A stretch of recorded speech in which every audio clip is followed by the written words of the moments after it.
Good morning, creative friends. This is Jane from Sustain My Craft Habit. It's the weekend before Christmas, and I have one last Christmas craft for you today. But before I get to that, I wanted to take a moment to really, on behalf of Sonia and I, who run Sustain My Craft Habit, so we wish for you a Christmas day filled with joy, lots of delicious food, time with family and friends, and plenty of rest. And if you have a few minutes to fit in a craft, that's even better. Welcome back to our channel. If you're new here, my sister Sonia and I love to craft, and we share lots of nature-inspired DIY craft and home decor ideas each week. So today I want to show you how to make these pretty little pendants with resin. Okay, so these little Christmas pendants were inspired by similar beach-themed ones I made a few months ago. And so they are really a lovely gift idea, or you can make them for yourself or a secret Santa. And you can absolutely change what each one looks like just by using different types of beads and other embellishments.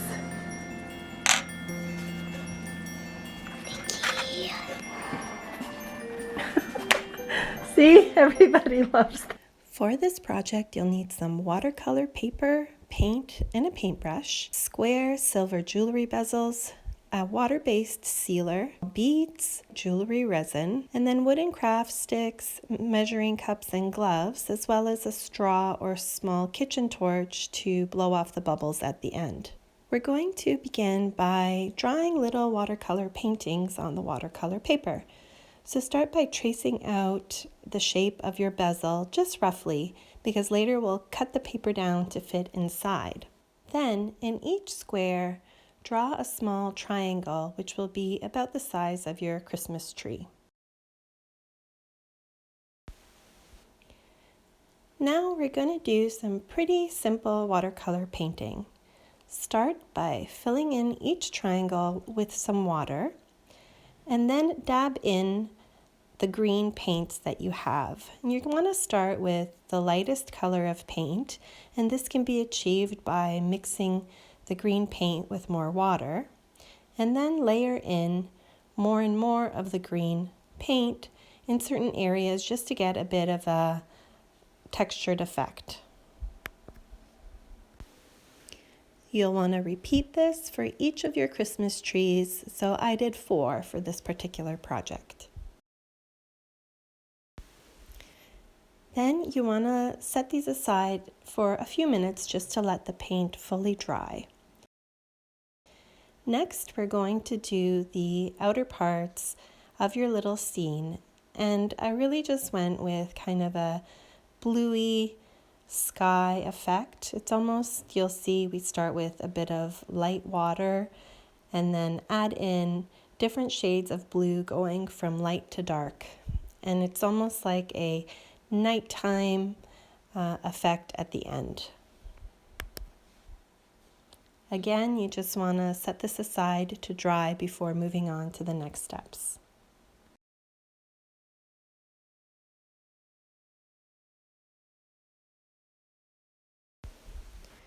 Once your little Christmas tree scenes are all dry, you want to cut them out to fit perfectly inside the square bezel. So this may take a little bit of tinkering. Then the next step will be to seal the paper into the bezel. If you don't do this fully sealed, then the resin will seep under and can ruin your little piece of jewelry.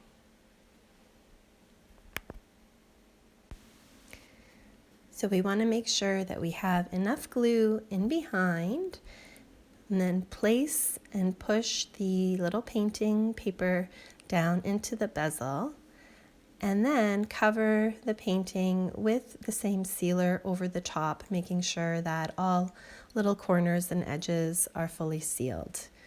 And then set this aside to dry.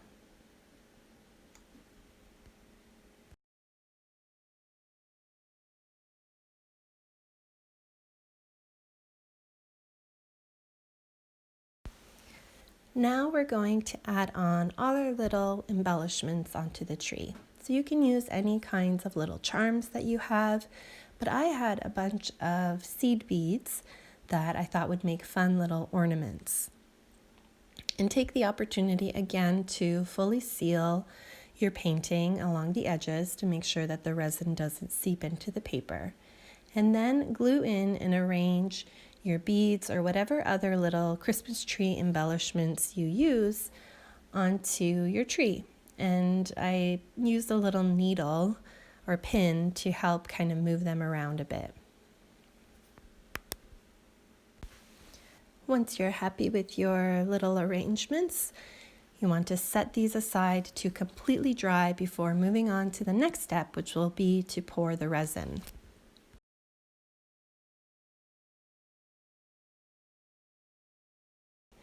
So for this project, I used this 2-part epoxy resin from Envirotex, and it's the one that I typically use for all of our jewelry projects. And so I started by pouring the first part of the resin into a small measuring cup. And you need very little resin for this project because the pendants are so small. I used about 1/2 ounce for all 4 pendants, and so poured in the first part and then added in an equal amount of the hardener. Next, I'm stirring for 2 full minutes and scraping the sides of the measuring cup and bottom as I go along.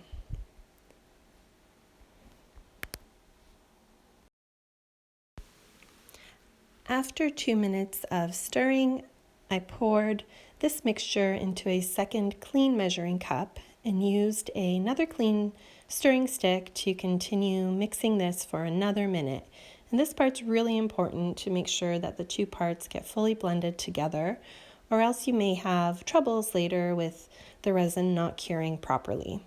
Just before pouring the resin, you want to make sure that the surface of your bezels are going to be level. So I had to actually tuck in little bits of paper towel to the bottom edge of the bezel because the hanging part actually was tilting the bezel forward. So this is important, otherwise your resin is going to pour out. Okay, so now we are ready to pour our resin. You want to make sure that you have enough resin to fully cover inside the tree and the ornaments, but not too much such that the resin pours out over the edges of the bezel. So go slow and take your time, and then just fill in all the little parts of the bezel. Use your stir stick to move the resin around a bit if you need to get it inside the little parts of the seed beads. Finally, the last step is to use your straw or small kitchen torch to blow off any bubbles that have arisen to the surface of the resin, probably about 10 minutes after you've done the pour. Be sure to set your pendants on a level surface and then cover them to prevent any dust from settling in as the resin is curing overnight. Thank you so much for watching. We have lots of other resin craft projects on our blog Sustain My Craft Habit, and I'll leave the links for those in the description below. We also have videos here on YouTube for other handmade gift ideas you can make for Christmas or really any time of the year. If you like this video, please be sure to give it a thumbs up and subscribe for new nature-inspired craft ideas each week. Merry Christmas! Bye!